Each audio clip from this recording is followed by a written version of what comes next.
Hi, and welcome to my presentation on why our intergenerational church is important. So, first and foremost, what is an intergenerational church? An intergenerational church is bringing together any combination of at least two generations in planned and purposeful setting, empowering multiple generations to mutually invest in each other and their faith community, and intentionally encouraging Christian relationships among multiple generations. So the next thing that I want to talk about are the pros and cons of intergenerational churches. So the pros of an intergenerational church is first and foremost shared experience. One of the coolest things you can't get anywhere else is having the older generation there to teach the new generation. So for example, if you're having the students in whole group service, it's really cool to be able to have the older generation teach the younger generation about what it truly means to worship. And also having the younger generation teach the older generation the uniqueness of how different worship could be. The next one that I want to talk about is learning together. Even though the older generation is already wise, it is important to remember that we are lifelong learners. As a whole group, it's really beneficial to have all members present to have a better conversation about what is taught, and speaking of that.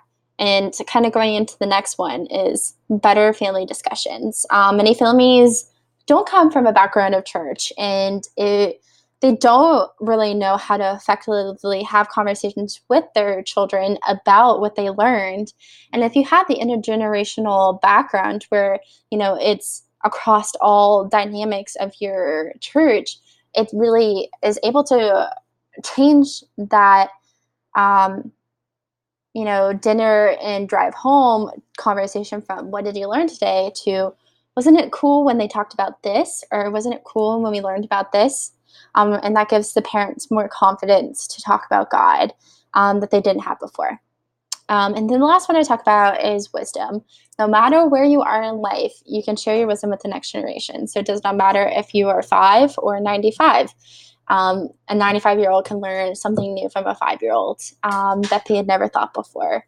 So that's one of the pros of having the intergenerational church. Now, some of the cons of the intergenerational church are specialized teaching. It is hard. It is no easy feat to hit every age group and not lose them with distractions.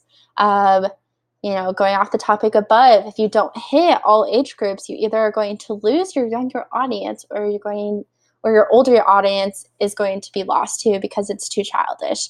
And there's a study that says that younger generations, like the younger kids, their attention span is only about 7 minutes. And so you have to have that 7 minutes, and then you have to be like, okay, let's reset. Let's move around. Let's, get up, let's get moving so we can refocus our brains.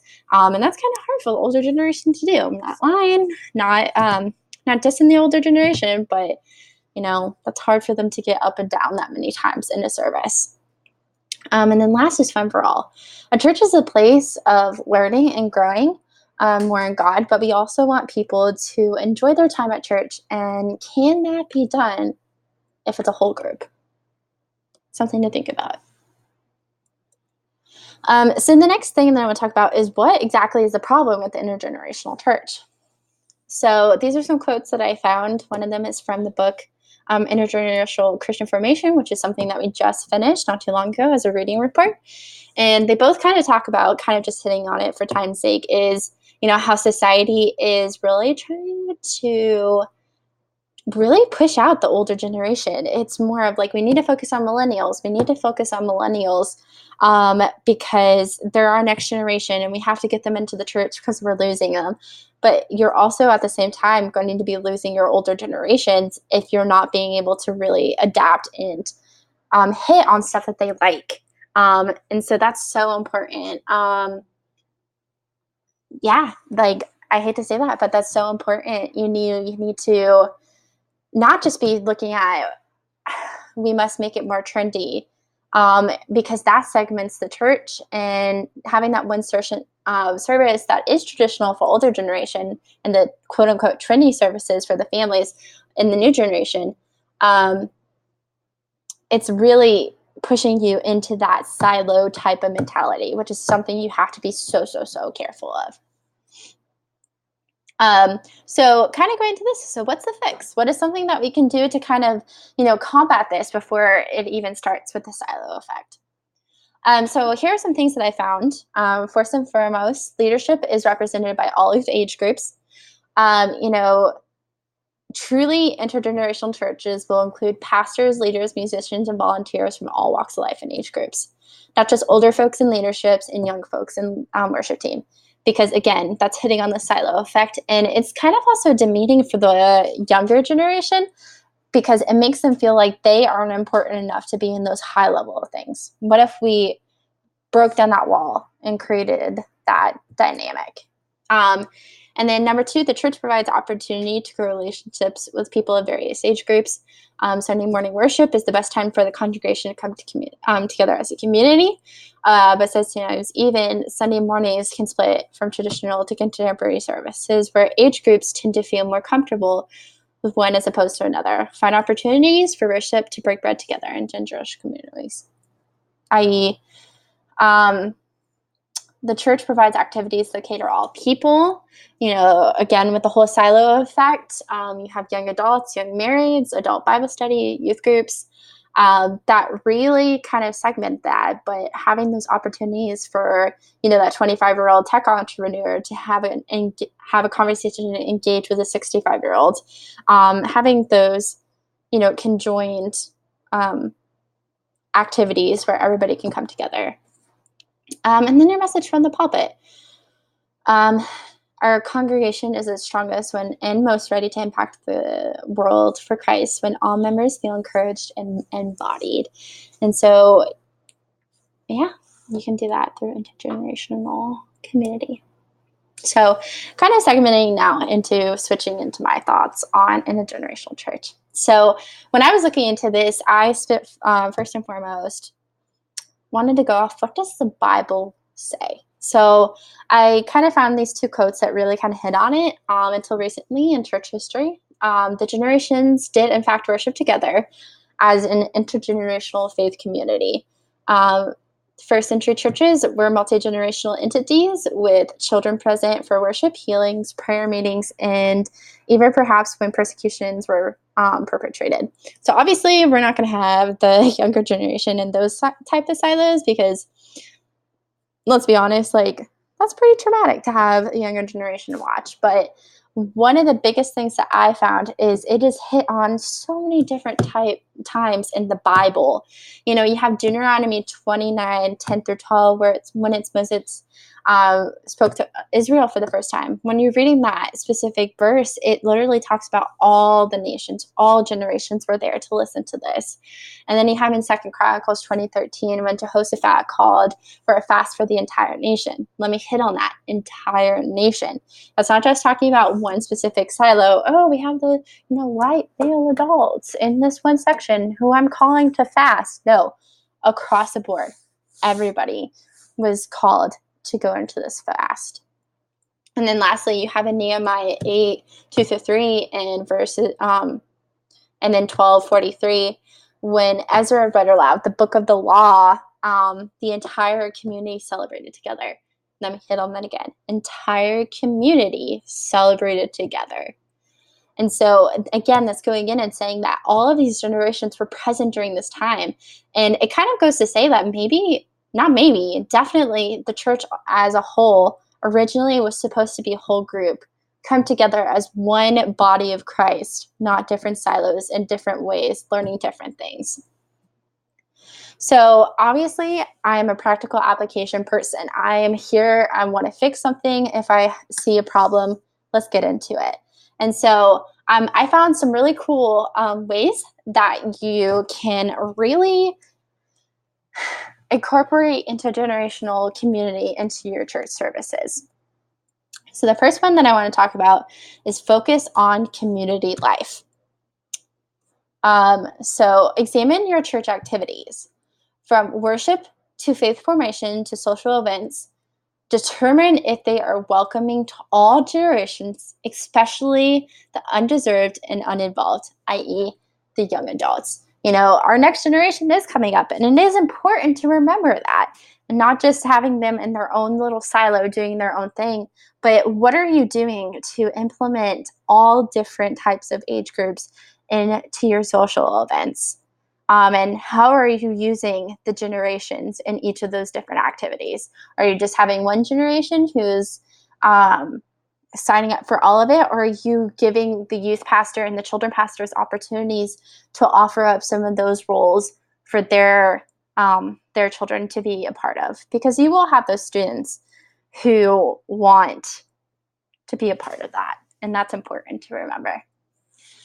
The next one I want to talk about is kind of still hitting on the focus on community life, is explore how your church's activities can incorporate opportunities for more relationships building across generations.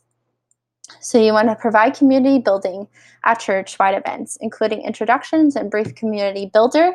This will help people get to know each other. So yes, you can have those whole group fun family events, but what are you doing to bring all of those people together to kind of get to know each other? Kind of hitting back on the 25-year-old entrepreneur who is having an in-depth conversation with a 65-year-old plumber, coming together from different walks of life to, really hit on that.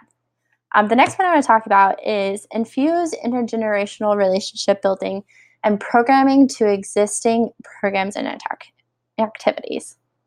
So with this one, take a child or youth only program and redesign it to include other generations, such as an intergenerational service program. So this is kind of heading more on youth and child. How are you incorporating the older generations into your services? Yes, they can be annoying, and they will have their own opinions on how they feel you should run your programs.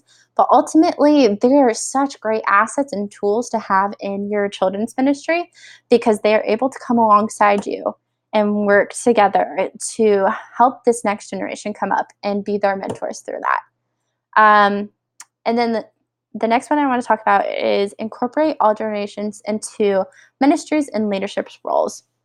So you want to break down the adult-only mentality by identifying specific roles for younger generations in church leadership, such as adolescents serving as teachers in children faith formation or as worship leaders in the church, or many different types of things. It goes way beyond that.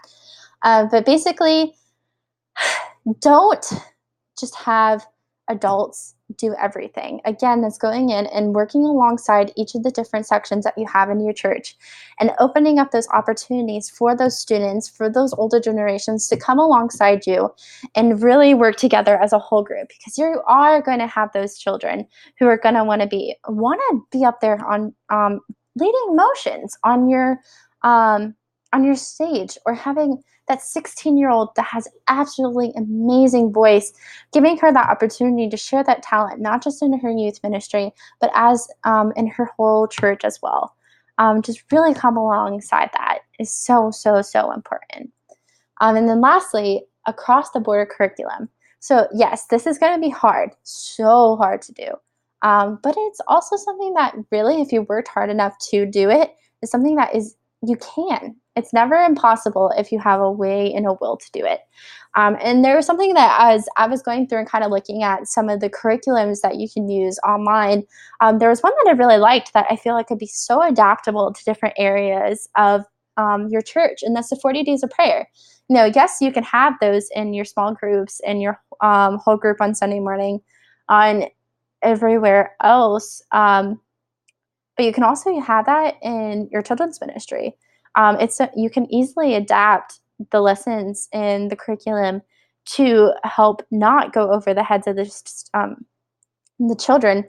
And it's also, you can work alongside your lead pastor, and then you can have your students and their parents learning the same things on the same days. So you can change that. Oh, what did you learn? Wasn't it cool when you learned about this? Did you guys talk about this? What was your thoughts on this? And building up and having that at-home experience where the parents are becoming the first and foremost influential leaders in their students' lives. So I want to thank you so much for listening to my project. I hope you learned something new about it. Here are all the references that I used throughout my entire project to kind of help aid me in this conversation. It was a pleasure to get to actually do this, and I hope you enjoyed. Thank you and have a great day. Also, to preference, yeah, I used whole group a lot. I'm still learning church lingo, and I'm definitely still talking like an educator. So sorry about that, but have a great day.